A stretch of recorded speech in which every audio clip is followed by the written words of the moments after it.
Coming up next. Just stop for a second, take a step back, and just look. And breathe, right? Remember to Yeah, oh, breathe. definitely, definitely. And just stop, breathe, and accept that now you're trapped in your own thoughts. You are obsessively thinking and you can't stop. hmm And what happened is, and that's the magic part. And this is a huge paradox because how can I break free from something but not doing anything, like chasing after that freedom? Right. And actually, step one is talking about letting go, hmm right? And accept that you are powerless over that attachment to your thoughts. Welcome to Faith Over Addiction podcast, where the chains of fixing and striving are broken and joy is rediscovered in Christ. You're here because you know there's more for you, a life beyond addiction's chaos, rooted in God's peace and promises. This is the place where Christian women like you learn to release the weight of fixing and striving and instead lean into God's strength to create a home filled with love, grace, and hope. She is clothed with strength and dignity. Proverbs 31:25. That's you. You may not feel like it yet, but you are stronger than you know. And God has so much more for you than carrying someone else's addiction. Here, we'll uncover how to set healthy boundaries with love and a little humor. Find resilience and grace in the messy moments of life. Celebrate small victories and embrace joy like never before. Lean into God's promises for restoration and strength because He's not done with your story or your loved ones. This is your invitation to rise up, embrace your worth in God's kingdom, and take back what's been stolen by addiction: your peace, your joy, your future. Your faith is the foundation, and your boundaries are the bridge, and God's truth is your guide. I'm Tanya Joya, your host and fellow traveler on this journey through the chaos of addiction. I'm here to cheer you on, equip you with tools that work, and share the truth that's changed my life. The joy of the Lord is your strength. Nehemiah 8:10. Together, we'll uncover how to create safe, loving space for healing, starting with your own heart and home. By setting boundaries, trusting God's plan, and embracing His truth, you can reclaim your joy, your peace, and your family's future. Then you will be able to stand firm for your family and legacy as a kingdom daughter, a woman who can laugh at the days to come, knowing her identity is secure in Christ. So grab a cup of coffee or tea and get comfortable. Let's walk this journey together. We're about to take back what's been stolen, create a safe, healing space for you and your family, and rediscover the joy God has waiting for you.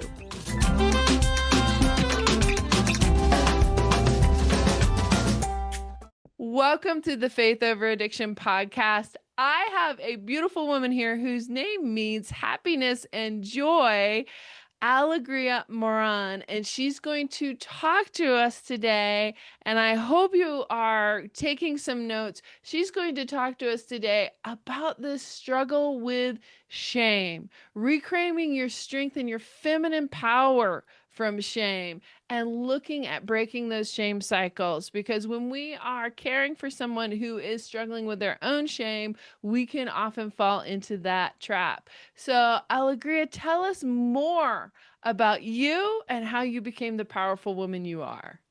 Oh, that's kind. Thank you. I have to say that being powerful, it's something that is not really, um, I don't feel like it's something that I claim on my own. I do feel it's a journey. So there are some days that I can feel the energy of empowerment, yes, but I don't feel like I'm a like powerful woman. But I do feel see the results of my actions. So then I can see, ooh, I got it. But yeah, but thank you for that. Thank you for that. Tell Uh, us a so little bit more about your story of how you went from shame to strength, how you reclaimed your feminine energy. thank you. That's a really, really good questions. And are you ready for this? It's a long I one. am. All right. All right. I try to make it like shorter because it's a journey. It's a lifetime journey. So I come from physical addiction. So I started using when I was around 16, 17, and really fast, really quickly, I got into the addiction cycle using, and I got to prostitution at the age of 18. No, actually a little bit before 17. And I was in that world around a decade of my Mm, life. So when I got to the age of 38, I got to my rock bottom. I mhm, found myself in a far, far away place in Japan, in a stranger home, mhm, a kind man who agreed to open his heart and help me mhm, because I was lost, so broken.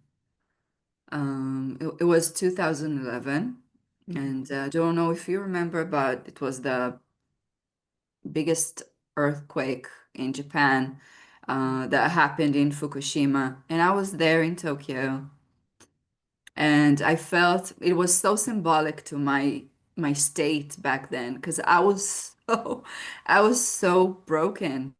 mhm, Um, And yeah, I remember just sitting on a bed with a bottle of whiskey, drinking from the bottle,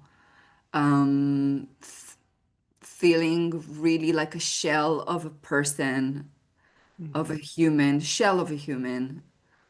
And I was just, that's it. I felt like there's nothing. I tried mhm, everything, I did everything, and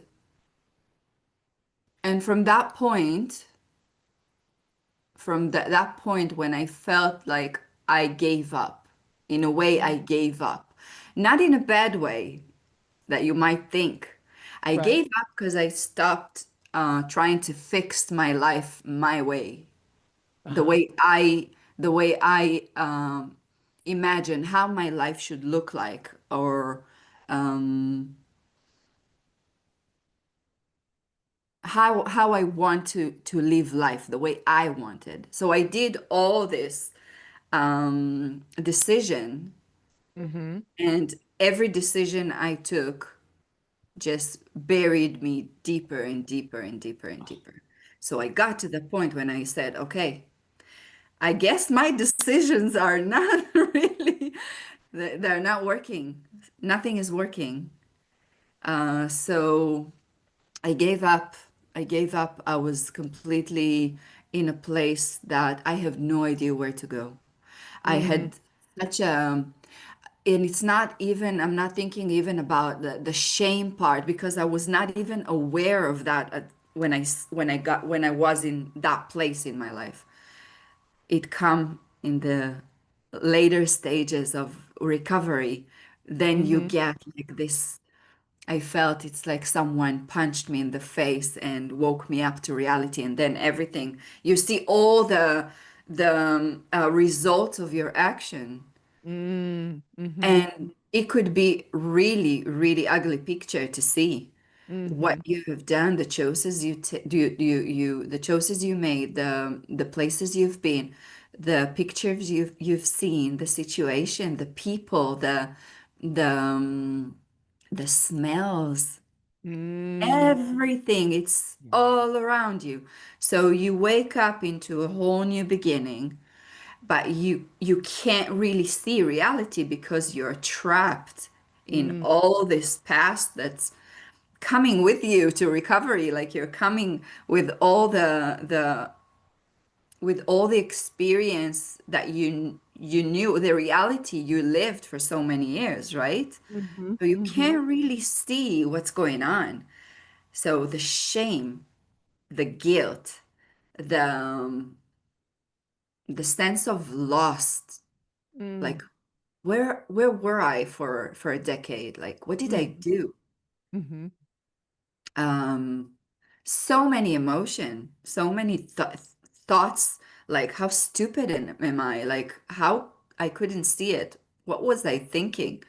How Mm-hmm. did I let that happen? What Right. happened? Yeah, actually, Right? what happened, right? What happened? What happened here? But yeah, so it's a lot. It's a journey, and I have to be honest, and I have to be really transparent here and say that breaking free from shame, it's not something that I can say now today that it's gone forever and that's it, I'm free. Right. So it's something that pops up every once in a while, like our thoughts. Like it's something that is so automatic, built in my system that I have the tools today to kind of manage to live beside it in peace. Mm. It's like being an addict, right? Being an Uh-huh. addict, you're always an addict, even if you're clean. So I'm a clean addict. I'm clean for 14 years now, Wow. and clean and sober and not using any drugs and living in peace. But the addiction part didn't go anywhere, right? It's still Mm-hmm. there.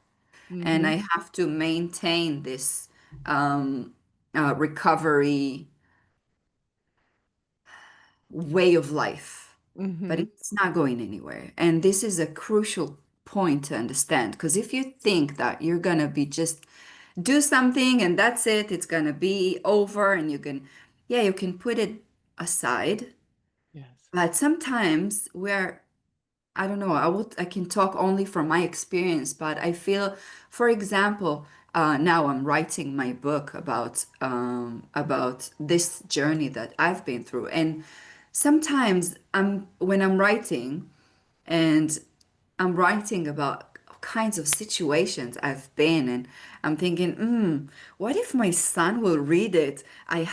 Oh, I have to think about that and feeling that shame. Oh my God, like, right? right. Right. Right. But but I learn um, to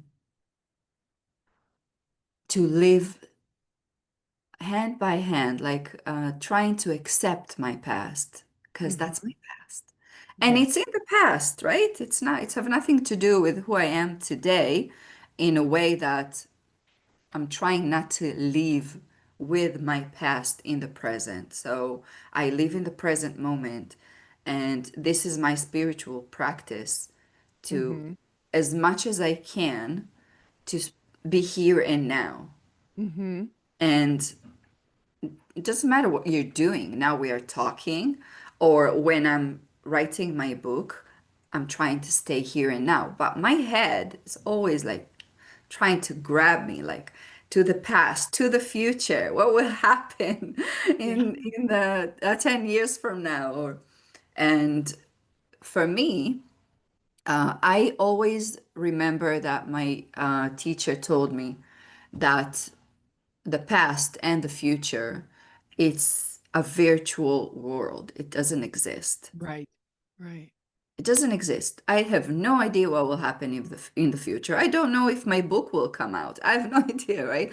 Don't know what will happen, what my son is going to think when he reads my book. I don't know if he will ever read it. I don't know. So the focus is to just, the practice is just to focus on being here and now. Mm-hmm. And then you don't, you can't, you can't be focused on two things. You can't be focused on the present and be focused on the past or on the future. You have to, when you're focusing on one thing. Mm-hmm. And that's my practice. So no matter what my head is telling me about shame or about worries, fear, all the human emotion that we experience as human beings, um, I just try to stay here and now and focus on what I'm doing and not about what my head is telling me I Mm-hmm. should worry about or be scared about or be ashamed about. Mm-hmm. How And did you begin to break through those emotional barriers? I mean, how did you do the healing work? What path did you take? so I didn't do the healing work. I'm doing it every day. Every day. So it's a lifetime journey and it's not gonna end till the day I die. Right. So every day I'm doing my best to live, and I live by the 12 steps program. So I try to um, just live by the 12 steps program, and that's my practice. So if you don't know what's the 12 steps program, it's a spiritual program. And in the simplest way I can describe it is just like 12 um, spiritual states. Mm-hmm. So, and step one talks about acceptance, just accepting the reality and surrender to the reality, because this is the reality. It is what it is.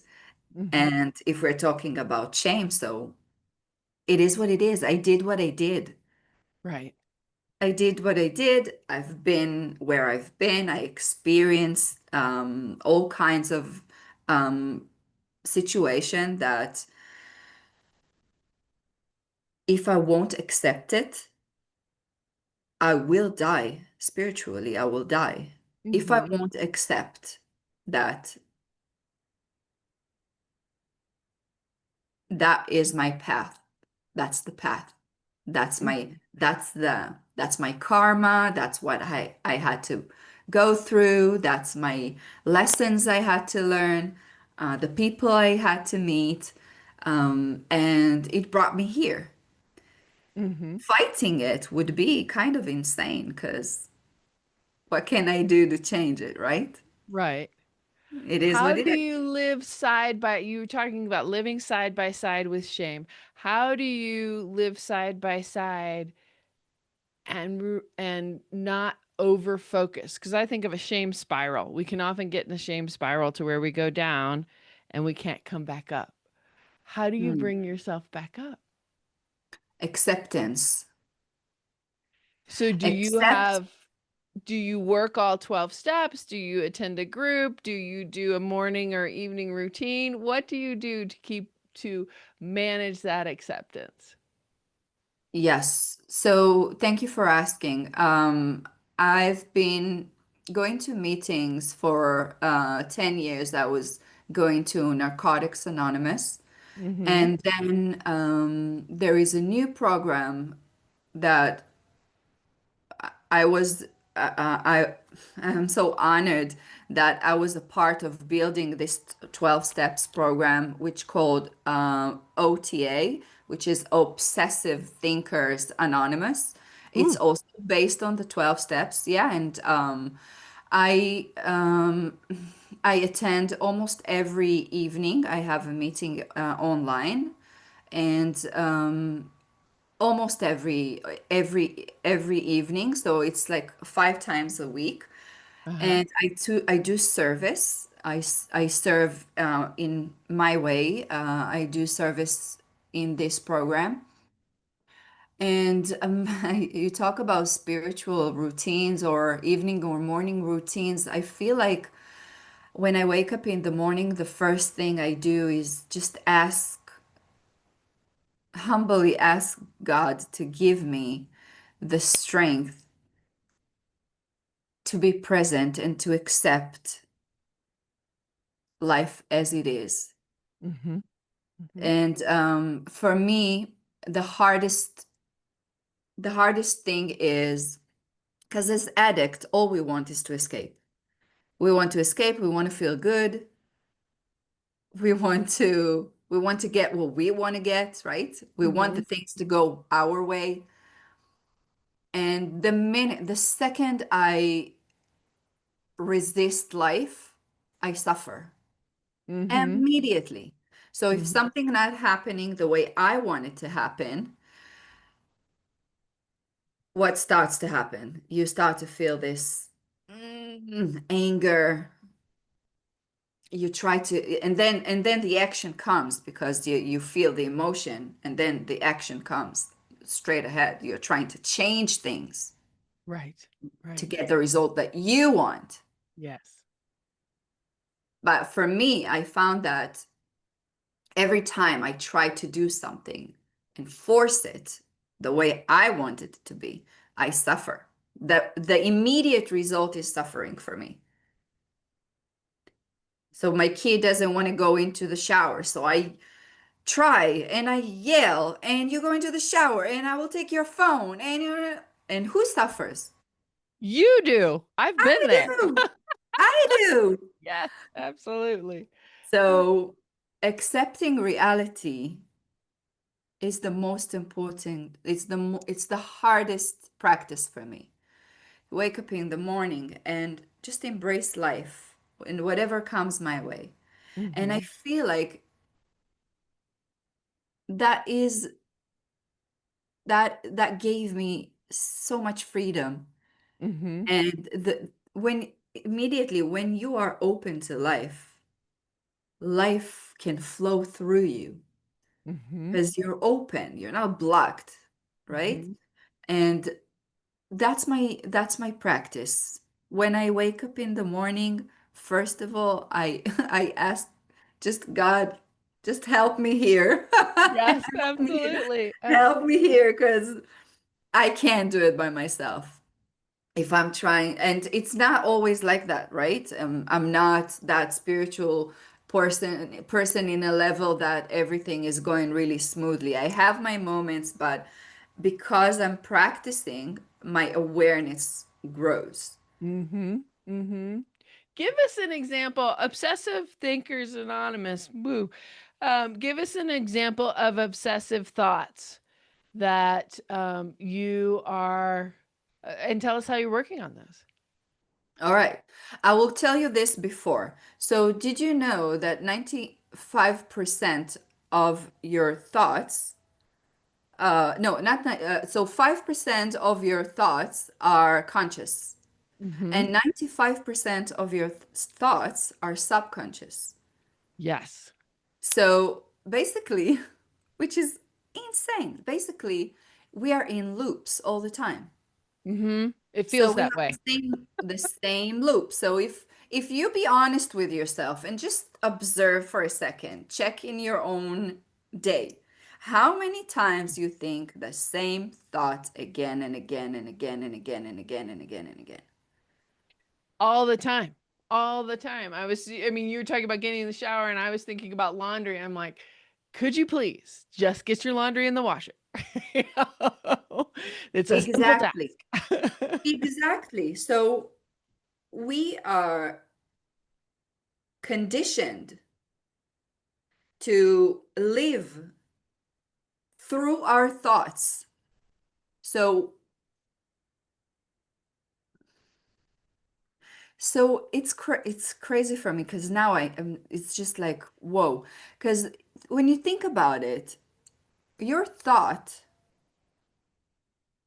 creates reality, right? The Mhm. law of attraction, manifestation, right? Mhm. But if your thoughts are loops, you're not going anywhere. You're stuck. I'm standing and just turning in a circle, Yeah, right? exactly. It's like the dog that running behind his tail and trying to catch his tail. The Mhm. same. The mouse that is running on that wheel. Uh-huh. We're not Uh-huh. going anywhere Mhm. because we are attached to the thought. So this is the thought, and Mhm. that's me. That's Mhm. it. So in my practice, so you wanted an example, okay? So for example, let's say I want to, I have a goal this year to help 10 women, um, um, 10 women in the nail industry that are was trying to open their business. And I have this course that I'm helping them. But in my head, I'm stuck. I'm stuck on the Mm. result. The result. I'm thinking, oh, I need to get that 10. Oh, I need to get that 10. Oh, I didn't have, it's the end of the year. I didn't got that 10. I didn't help that 10 women. I didn't find that 10 women. How do I get to that women? Oh my God, I'm failing. I didn't do it. I had a goal and I didn't do it. And what kind of a coacher am I? No, I'm not good enough. If I didn't do it, I'm not good enough. And you see what I'm doing? You're spiraling down. I'm spiraling down with, and it doesn't even have any purpose. It's just obsession that I can't stop. My Mhm. my brain is just running and running and running and running, and I'm spiraling at the same, but it's not getting me anywhere. But the end result is that I am exhausted, feeling Yes. like a failure, Mhm. um, butching myself, like for what? For a Mhm. thought, repeated thought.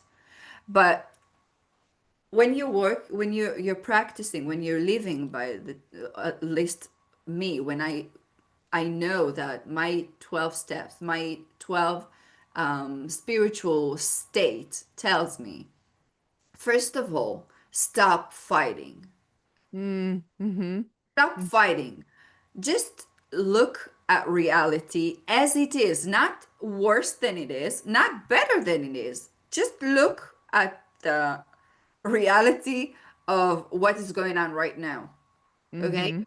And when I stop for a second, just stop for a second, take a step back, and just look. And breathe, right? Remember to Yeah, oh, breathe. definitely, definitely. And just stop, breathe, and accept that now you're trapped in your own thoughts. You are obsessively thinking and you can't stop. Mhm. And what happened is, and that's the magic part, and this is a huge paradox because how can I break free from something but not doing anything, like chasing after that freedom? Right? And actually, step one is talking about letting go, Mhm. right? And accept that you are powerless over that attachment to your thoughts. You're Mhm. helpless. I can't stop this loop. Mhm. I can't. And it's a paradox because you actually can, but this is the spiritual part of it, which Right. it's always amazed me when I see it manifesting in reality, right? When I'm letting go and just accepting that I'm just obsessed now, but this obsession, this loops, I get a little bit of a distance when I Mhm. surrender. And then I can see it. And what Mhm. happens is, and that's the magical part in this program, that we don't do anything. I don't need to do anything. I can't do anything. Right? I just let go.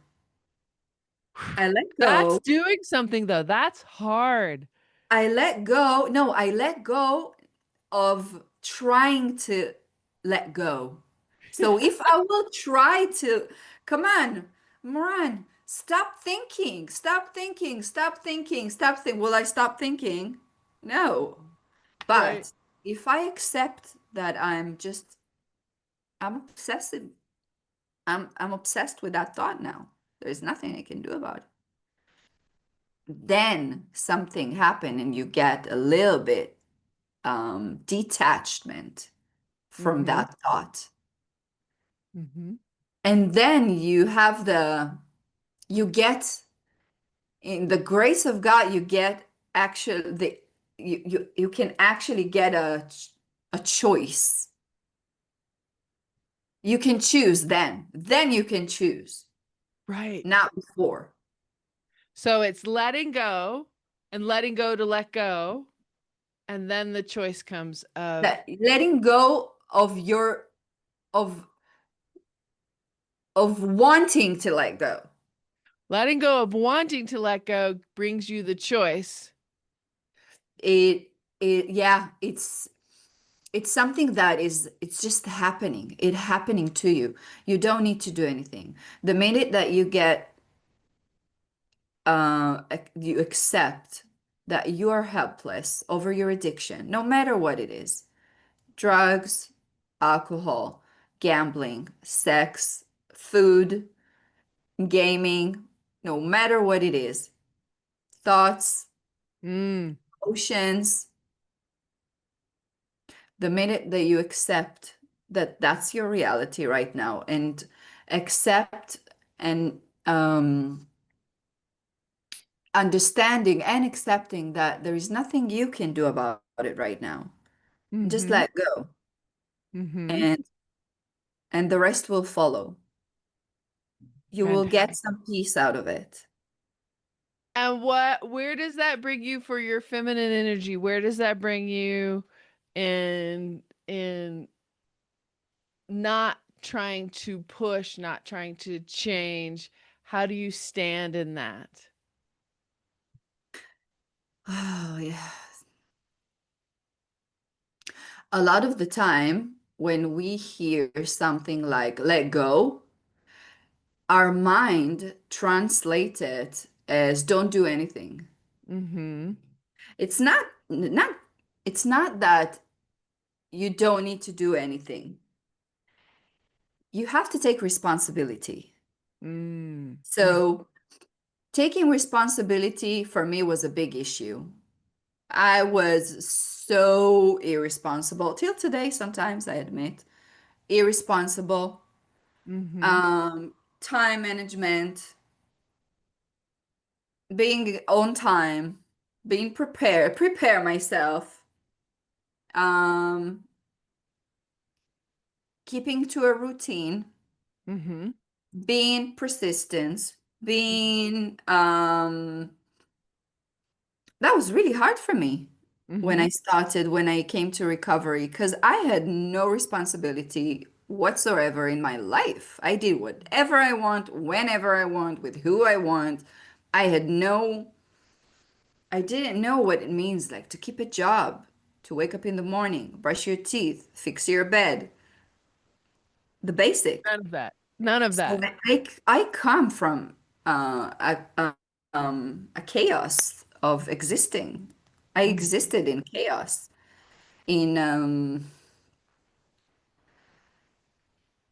just I had a messy life. Like I didn't know sometimes when I'm gonna go to sleep, where I'm gonna wake up.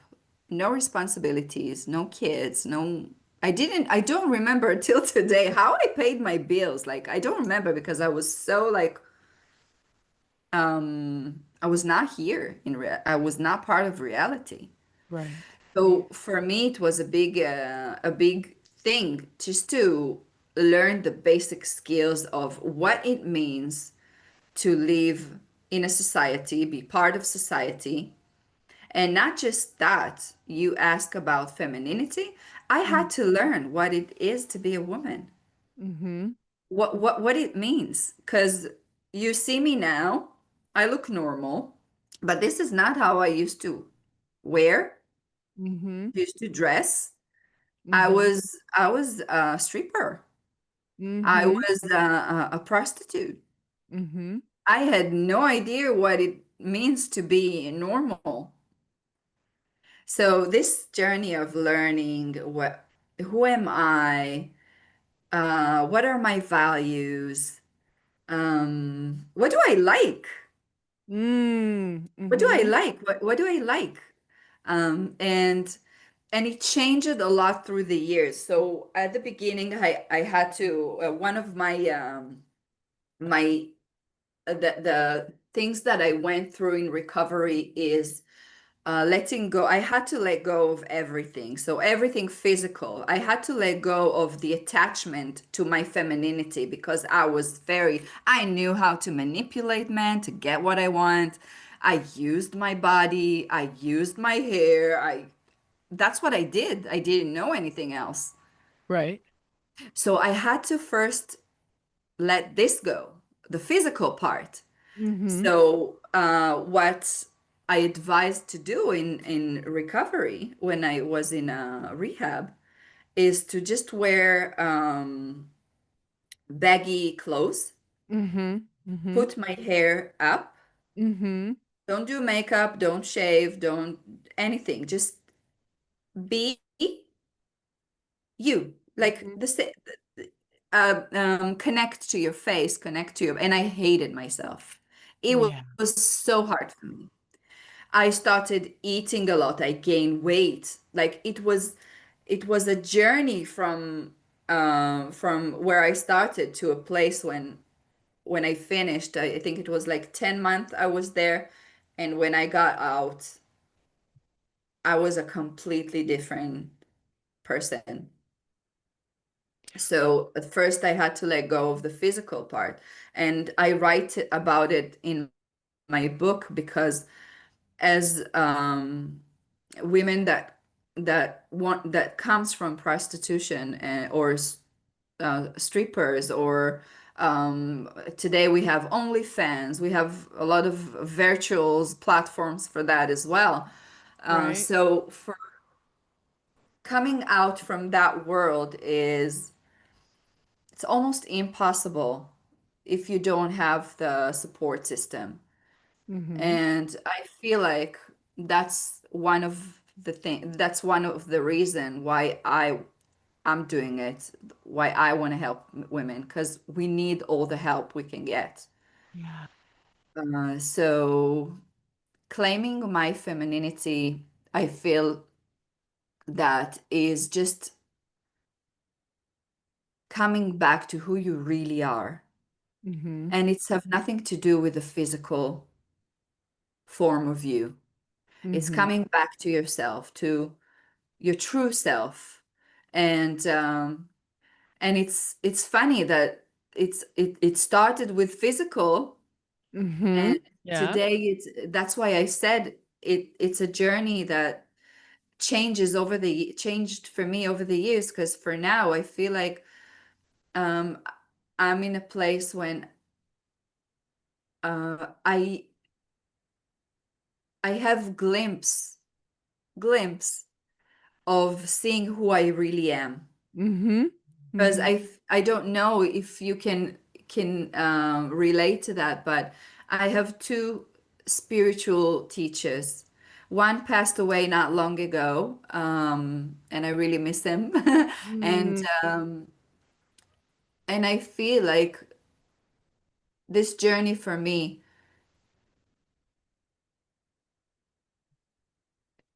I feel like the people who can be really be themselves all the time are Mm-hmm.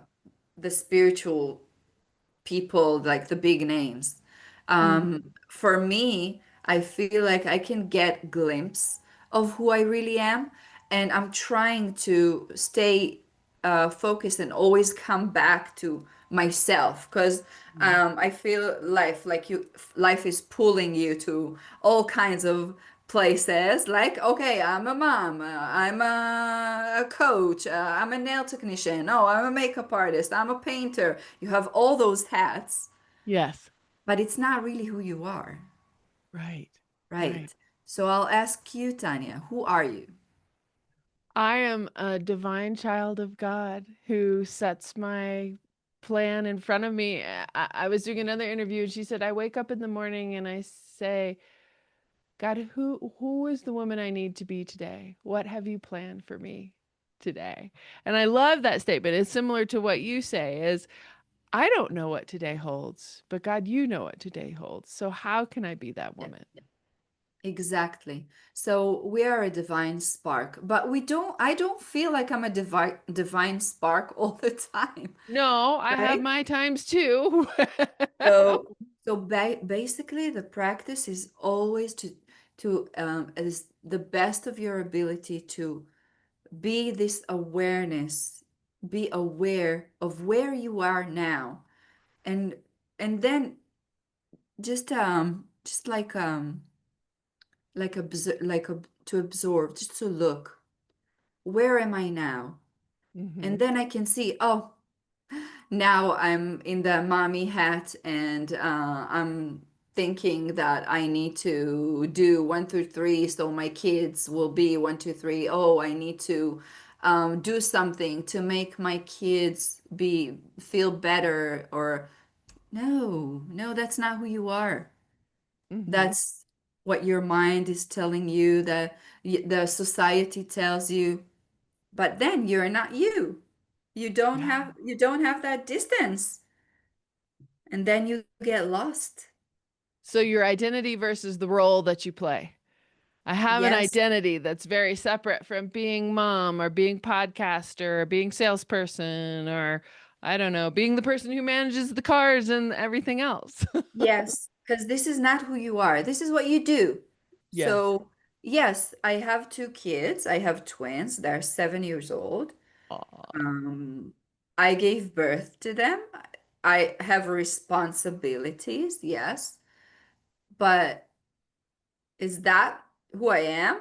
No, it's just part of my reality, and my responsibilities, and I'm a great mom most of the time, but sometimes when I'm not connected to who I am and I'm trying to be a mom, Yes. then things get messy.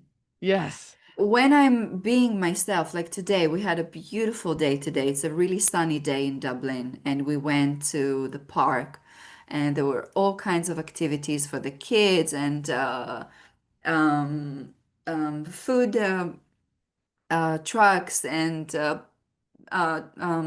theater show, and face painting, and I saw them, and I was just looking at them, and I was like, wow. I don't need to do anything. I was just observing them. Mm-hmm. And then one of them was hungry. All right, let's go get something to eat. And then they was thirsty. Okay, let's get you something to drink. Staying here and now, not just trying to force things on them, on life. And then you can really, really enjoy the moment and the mom part just comes from within you. It's not something that you need to do. Right. Right. So basically, learning to live from our intuition, because as women, we got the gift We do. of intuition.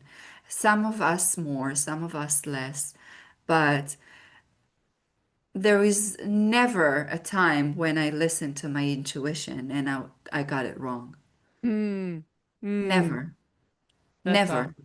That's awesome. And yeah, that's a whole new way to experience life.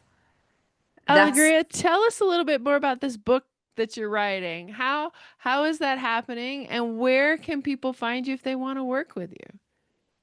Oh my goodness. Okay, so for the book I'm writing, the book is called I Want Out, and it's for women who want to exit the adult industry, and also for people, therapists and psychologists who wants to have that perspective from our point of view, my point of view. And I have a link for pre-order, so I will be very happy if I will share it with you, and you can share it Yeah. with the audience. And also for coaching and public speaking, I have my website, and you can connect with me through that website. You can always find me on the social media, and yeah, I'm here. Awesome. And you're in Dublin. I knew you were in Europe, but I didn't know you were in Dublin. So Yes. that's fantastic. So a little bit different time change. Thank you so much for talking to us about acceptance. I think that's acceptance and presence. That's what I'm taking away from this today is about we can only do what is here and now, but doing is not our identity. and Yes. accepting what is, which is a great 12-step piece, as accepting the things I cannot change and the courage to change the things I can. And then I didn't know about Overthinkers Anonymous. I'm not surprised, but that's an awesome opportunity. We'll put that in the links below too, because I imagine that's an international opportunity for folks. Yeah, yes. Actually, now it's only we opened it in Israel. So I'm originally from Israel. So this program at the moment is in Hebrew. So I don't know. Maybe, this program is growing really fast. So I hope we will have a English meeting as well. Uh-huh. And if anyone have any question about it, I'm here, and that'll be my pleasure to answer any question about it.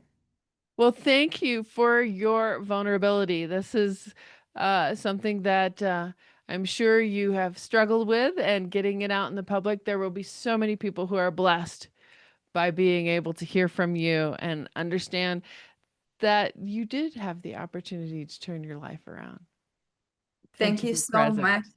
Thank you so much, Tanya. It was pleasure talking to you. I appreciate it. Thanks so much for tuning into the Faith Over Addiction podcast. Remember, nothing changes until something changes. Today is your day to step out in faith and make a difference. You are a daughter of the King, a woman who can spark incredible ripple effects of hope and healing, not just in your own life, but in your family, your community, and God's kingdom.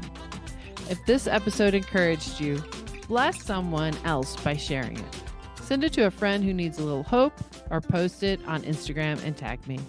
I'd love to hear what resonated most with you. And hey, if you're ready to reclaim your God-given identity and create a safe, loving space for yourself and those you care about, let's talk. Book a quick call with me today, and I'd love to hear your story and help you take the next step. Oh, and don't forget to head over to Apple Podcasts, search for Faith Over Addiction, and leave me a review. Your feedback not only makes my day, but helps other women find this podcast and step into freedom too. You are strong, you are loved, and the joy of the Lord is your strength. Nehemiah 8:10. Until next time, keep walking boldly into the life God has for you.